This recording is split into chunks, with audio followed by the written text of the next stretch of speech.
Welcome to Beyond the Clinic, the podcast for health professionals ready to transform their expertise into innovative income streams that extend beyond the traditional clinic model.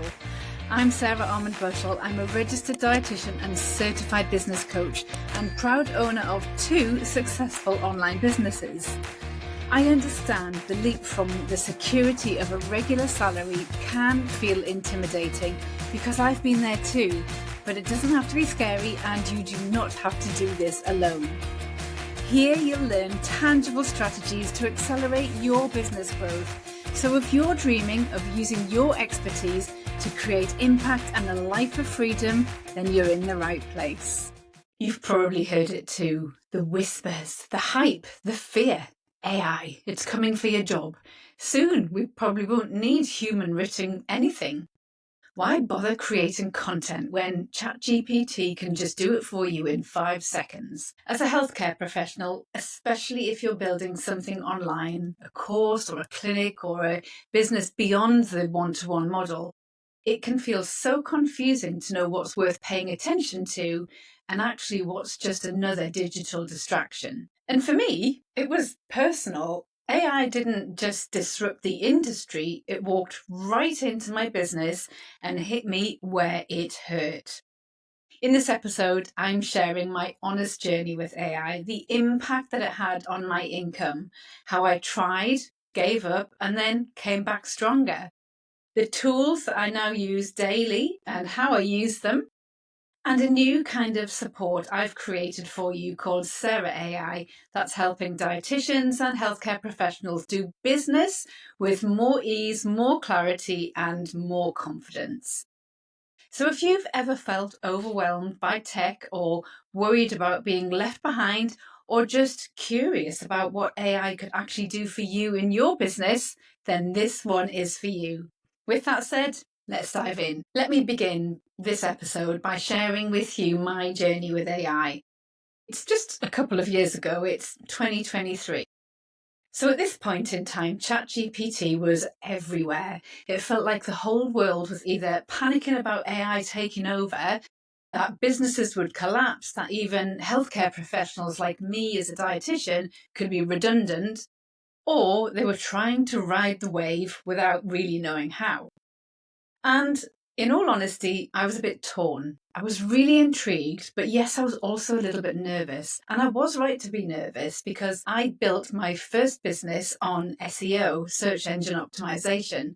And AI has more or less made Google search as we know it redundant. I was that person who'd figured out Google. I was writing blog posts with the perfect keywords, answering all of the questions that parents typed into the search bar about nutrition for babies and children. My posts were showing up on page 1, many even in the top spot. And it worked beautifully, not just for visibility and building my brand, but for passive income too.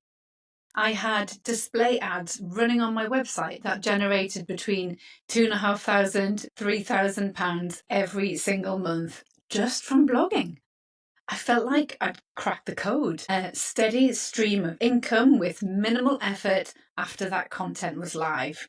Bliss. And then AI arrived. And overnight, people stopped clicking. Because now, when someone asked the internet a question, instead of being directed to my carefully crafted blog, they were getting answers straight from AI. No clicks, no page views, meant no ad revenue. And it wasn't just me. I watched in real time as colleagues in SEO blogging groups shared horror stories. People who were making a full-time income from their websites suddenly couldn't even cover their web hosting fees. For some, that was their entire livelihood gone. My heart sank because I saw the writing on the wall. We can't outright the robots. So now for me, that loss of income, that stung. It really did. But it didn't ruin my business, fortunately. I am a multi-passionate entrepreneur. I love a shiny object, and so I had quite a few other revenue streams, digital products, courses, memberships. I worked as a consultant for brands, and I even did some sponsored posts on Insta. But what it did do was wake me up because I could see how fast everything was changing in the online space. One minute, I was celebrating my website hitting 150,000 views a month. The next, I was asking myself if people even needed human written content anymore. And that brought up something deeper, a fear that many of you listening may relate to. What if this thing that I've worked so hard to build becomes irrelevant? It hit that part of me that craves stability.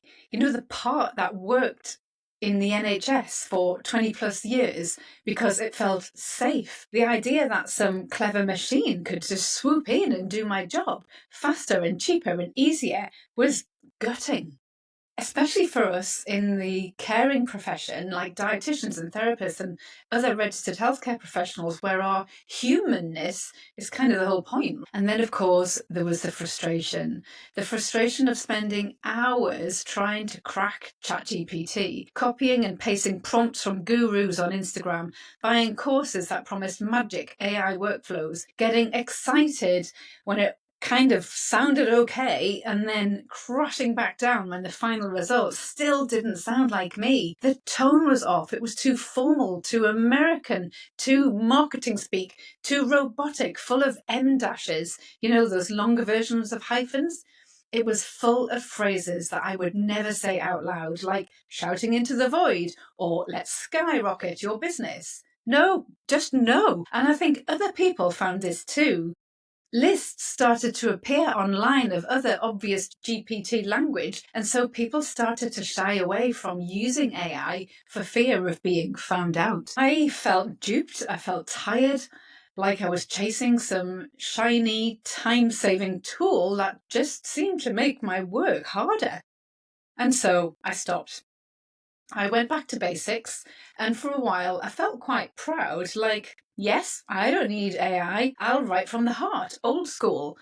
But deep down, I knew I couldn't ignore it forever because it wasn't going away. Now, as I said, I do love a shiny object, and this one seemed to have that little bit of extra sparkle, and so I didn't give up. What I did instead was I upgraded my account to the paid version, hoping for better quality results. I tried out prompts that people were sharing on social media, and I bought some from those who seemed to be a bit more in the know, and to a degree, this all worked. It made the outputs so much better. But still, it seemed to take ages to give the bot enough information about me, about my business, about my ideal client, about my goals of what I wanted it to do for me, and of course, to then personalize the prompt itself. And then there was the editing, the back and forth refinement, until I eventually got something I felt that I could use. And by the time I'd fiddled with that prompt and given it a backstory and corrected the grammar and deleted the emojis and swapped out the ridiculous metaphors and rewritten it line by line, I thought, you know what, Sarah, I could have just taken my laptop to a cafe, ordered an Americano, and written this by myself in less time. And it might even be better. And then a moment came when actually everything shifted. It started with a conversation with a mentor of mine, someone who I trusted. She mentioned that she was using AI in a completely different way. Not to write social media posts or blog outlines, but to run various aspects of her business. That lit a little bit of a fire in me because I am a little bit of a tech geek at heart, and I do love tools and systems and efficiency. And if there's a way to do something smarter, I am in. And so I went all in. I took courses that she recommended, I joined memberships, I tried out every AI tool that I could find. I experimented like a mad scientist with prompts and personas and tweaking and testing and fiddling with the back-end settings. And I created custom GPTs. I trained Claude to sound like me. I spoke to it like I would speak to a brand new team member. And slowly, things started to work. I stopped treating AI like a tool and I started using it like my team. And what that meant was that suddenly I was able to map out an entire sales funnel with dates and steps and workflow and content for each stage. It took me about 2 hours, but before that would have taken me weeks, 6 weeks or so. I was able to repurpose a podcast episode into 3 emails, 4 social posts, a YouTube video, description with it as well, and an optimized blog post for SEO, all in less than an hour. One of the biggest things it did for me was it helped me translate legal contracts into plain English so that I could actually understand what was being asked of me. And that was such an important thing for me because it got me out of a sticky situation with a brand deal that went really too far south. I would also use it to help me respond politely to customer services requests. You know, those who email you for the 55th time having lost their password and can't find the password reset button. And then I had the wild idea of building a mindset coach using AI. So the story here is I started a mindset and life coaching certification at the beginning of this year, and it was to enhance the support that I could give to my clients. And I decided to see if I could create an AI mindset coach just for me to help me with my own mindset. So every morning I would open my laptop and I would tell it how I was feeling, what was going on that day, especially if something had triggered me. And it would give me some journaling prompts, that's what I asked it for, to encourage me to have some mindset shifts. And do you know what happened? I noticed that my inner dialogue changed. 49 years old, I started prioritizing me and my enjoyment of life, my health. I actually started enjoying exercise, not just tolerating it, but loving it. I've always had a bit of a dislike for exercise. I do it once a week with a PT, and that's for the benefit of my health. But if she takes a week off, I'm joining her with a week off as well. Now I'm finding myself doing 4 to 5 sessions a week. I've got Peloton bike, I do beach runs, I do weight training, and all fueled by this digital AI coach who's encouraging me to honestly be the best version of myself. And the results, well, I've lost 5.5 kilos for a start. I've got muscles. I sleep better. I feel sharper. And for the first time in forever, I feel like I'm thriving and not just a wife and a mum and a business owner getting by. My AI mindset bot also saved me some money in my business because it made me realize that there was a couple of contractors I had in my business who I probably didn't need anymore. And so I decided to let them go and save a bit of money because my custom-made AI tools, they could do the work for me for free. And what was a real surprise was I discovered I had more time because I didn't have to create tasks and then explain what I wanted. I didn't have to answer the questions that came up. I didn't need to review my contractor's work before I used it. And that's when I knew this is it. This really is the future. So AI didn't replace me, but it did free me. And today I've built a full AI team that supports both my business, like actual digital assistants who help me stay on top of things. They draft content outlines for my future course ideas. They write marketing emails that still sound like me. They brainstorm podcast topics when my brain is fried. They summarize research papers so I don't have to scroll through PubMed for hours. And they even handle all of the admin of a launch, from email sequences to tech checklists. They help me write kinder responses to tricky client emails. And yes, one of them even helped me plan our family holiday to Barcelona later this year. And this means that I can spend my energy on the parts of my business that only I can do, the bits that need my face and my voice and my unique skill set and my experience, because AI can never replace that. Okay, so now you know my story with AI. Let's get to the good bit, the actual tools. I get asked all the time, Sarah, which AI tool is best? And my honest answer is, depends on what you need it to do. Because just like in your clinic when you're working with clients, you wouldn't use the same tool for meal planning as well as admin and taking notes and marketing. AI is exactly the same.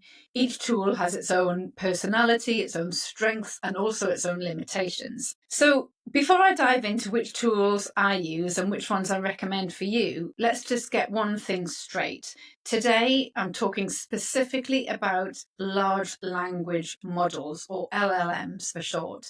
Now, don't worry, this isn't going to get all techie. A large language model, well, think of it like this.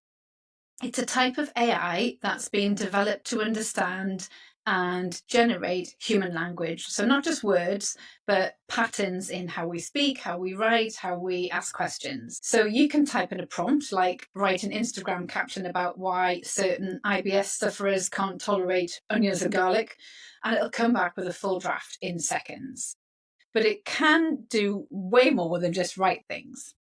So in short, these are AI tools that can help you think, they can help you write, they can help you plan, and they can help you communicate more efficiently, which is why they're so powerful for business owners like us, especially when you're juggling client care and CPD and school pickups and social media and trying to eat your lunch before 3 o'clock. So how do these actually work? Well, at its core, a LM, a large language model, is trained on huge amounts of text. So we're talking books and articles and websites and online conversations. So it's quite literally seen millions and millions and maybe even billions of ways people ask questions and write sentences and structure ideas.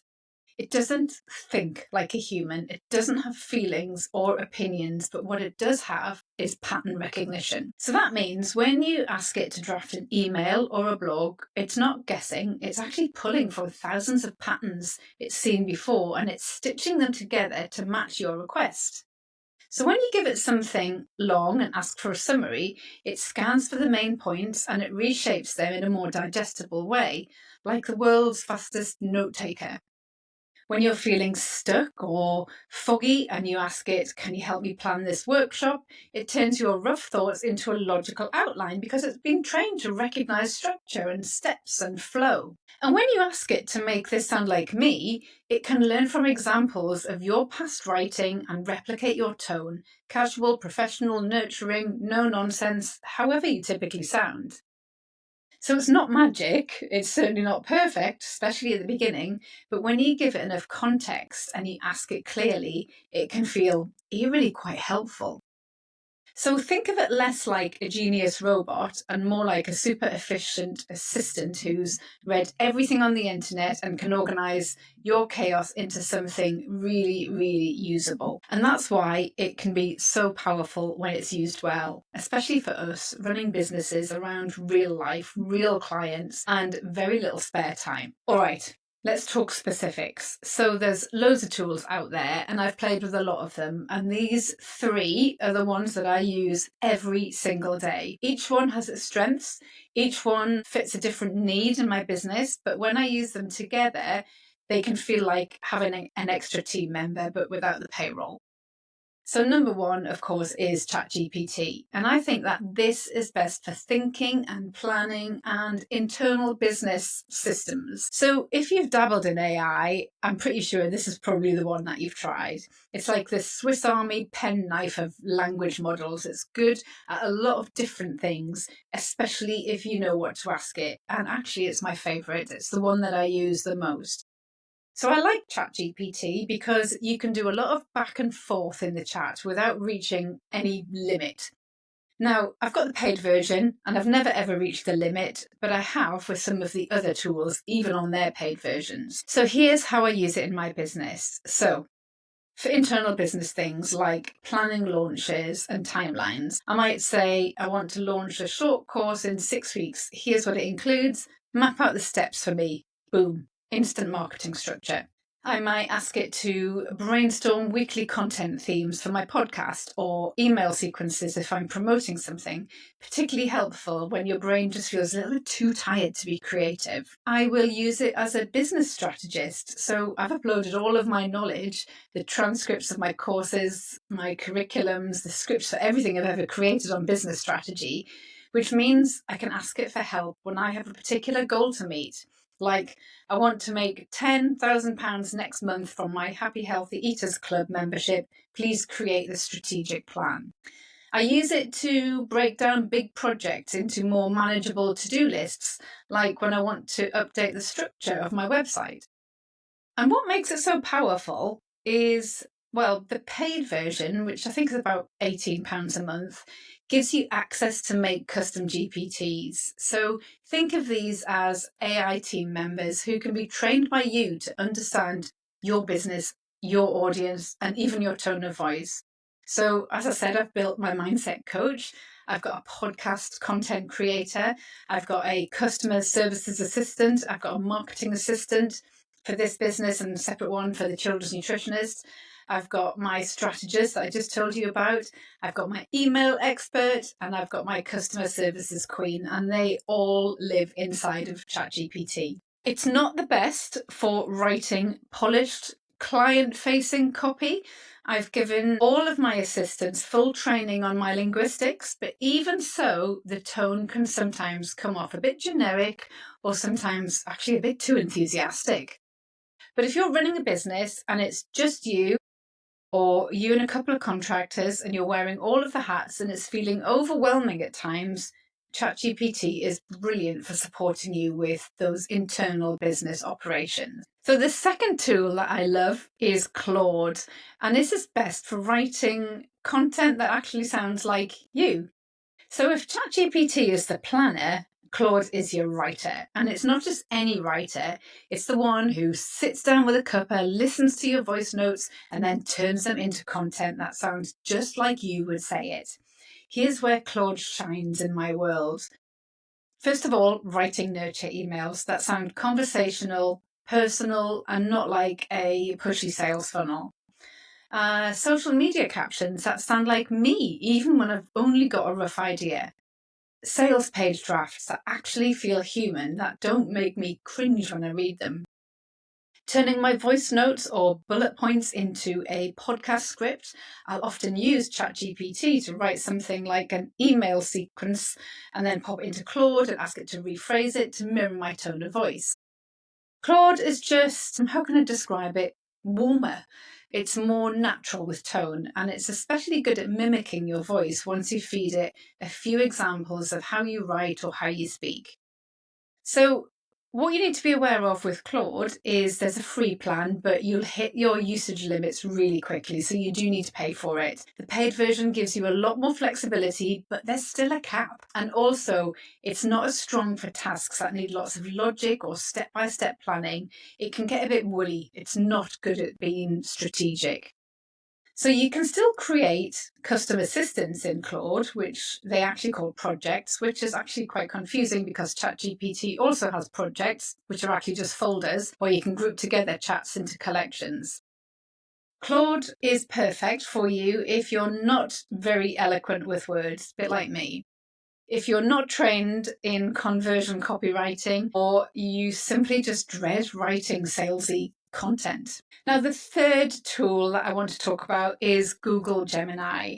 So I think this is best for quick research, admin tasks, and content support. Let me explain what I mean. So Gemini is Google's answer to AI, and whilst it doesn't get as much buzz as the others, it quietly gets on with the job. It's especially good for helping with research-based tasks, admin, or can you just help me understand this type of moments? I also think that this is one to watch. Google is massive, and I'm sure you know it isn't going anywhere soon. So I can only see Gemini getting more and more powerful in time, especially with other Google-based integrations. I notice Gemini is now in my email inbox. So here's how I use Gemini. It's great for summarizing research papers or journal articles, so ideal if you need to brush up before creating some CPD content or answering a tricky question from a parent or a patient. It's good for outlining educational pieces like Instagram tips or carousel posts or lead magnet downloads. It's good for helping me decide between tech tools or platforms when I don't want to sit and scroll through 20 comparison blog posts. It works well because it's backed by Google. It pulls in more up-to-date information than ChatGPT or Claude, which are trained on older data. So for research trends or facts, it's often actually a bit more accurate. What it's not great at is Gemini's tone can be a bit stiff. It's not going to sound like your best friend writing an email, but actually that's not what it's built for. Think of it more as a helpful researcher than a copywriter. It also still gives false information. Did you hear about what it recommended for keeping melted cheese on pizza? Super glue. Now, there's a fourth tool, and this is a bit of a bonus one. It's called Poe.com, Poe.com. And this is great if you're not sure which of those other 3 tools to commit to, because Poe.com lets you try all 3 tools in one place. It's a bit like a playground for AI.